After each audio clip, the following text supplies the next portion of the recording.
Tonight, we continue our investigation into illicit fentanyl that's being pressed into fake pills and laced into drugs. It's being sold all across the First Coast and all over social media. And if you haven't talked to your kids about it yet, now is the time to do so.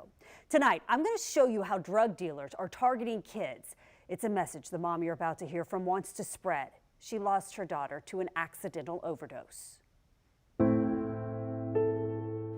think it's Russian roulette. I think it's like walking in front of a semi-truck going 100 miles an hour. Stacey Williamson's daughter, Amber Lee Johnson, is part of a growing number of victims of fentanyl poisoning. Heard my grandson, he was supposed to be in school. Her 5-year-old son thought his mom was asleep. So I went and knocked on the door and I said, "What are you guys still doing in the bed?" I guess something in my heart, kind of told me something wasn't right because she wasn't answering. I was like, okay, open the door right now. And finally, he came and opened the door and I just started yelling. I'm like, get up right now. And so I went over and I touched her and she was cold. Amber Lee battled addiction following an injury. Her journal spells out her struggle as she fought to get clean. She said, I know what it's like to want to die, how it hurts to smile, how you try to fit in, but you can't.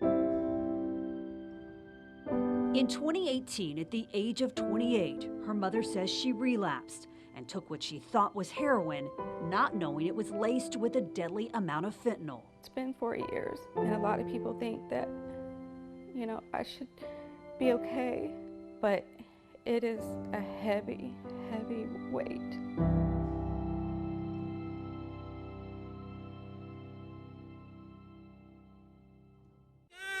Come on. You're right, come on, boss. Drug overdoses killed more than 107,000 people last year in the U.S. You guys give me Narcan? No, don't have any. The majority involving synthetic opioids like fentanyl. I gave him Narcan, possible fentanyl. One tablet alone can kill a person. Agnes Winokur, the director of the DEA's lab in Miami that analyzes what federal agencies seize, says multiple drugs are often being mixed together without the user knowing. When you think of heroin danger alone, but then when you mix it and it has fentanyl in it, it's just incredible the danger that this poses in the public. It's a ticking time bomb. And if you think your child isn't in danger, think again.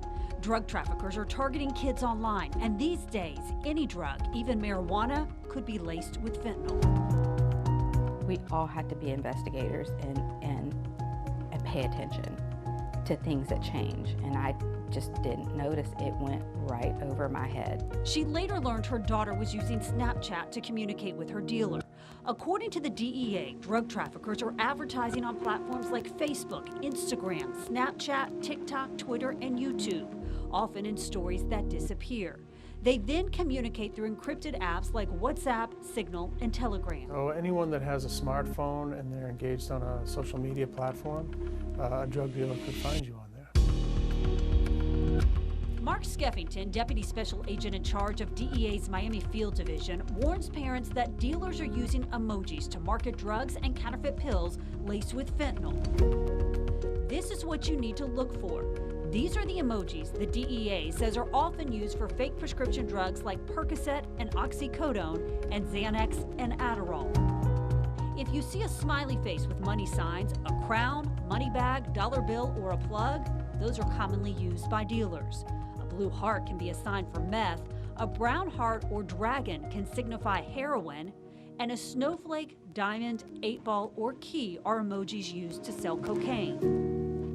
Parents need to be aware of this. They need to have those honest and open conversations at the age that they feel is appropriate, but at a young age, middle school or high school, this is a significant threat. A threat Stacey is now all too familiar with. One she wants parents to know about before it's too late. If we all looked at it like it's like having a plane crash every single day, that's what it's like. This is an epidemic. This is something we have to open our eyes about, and we have to be compassionate, and we have to do some learning.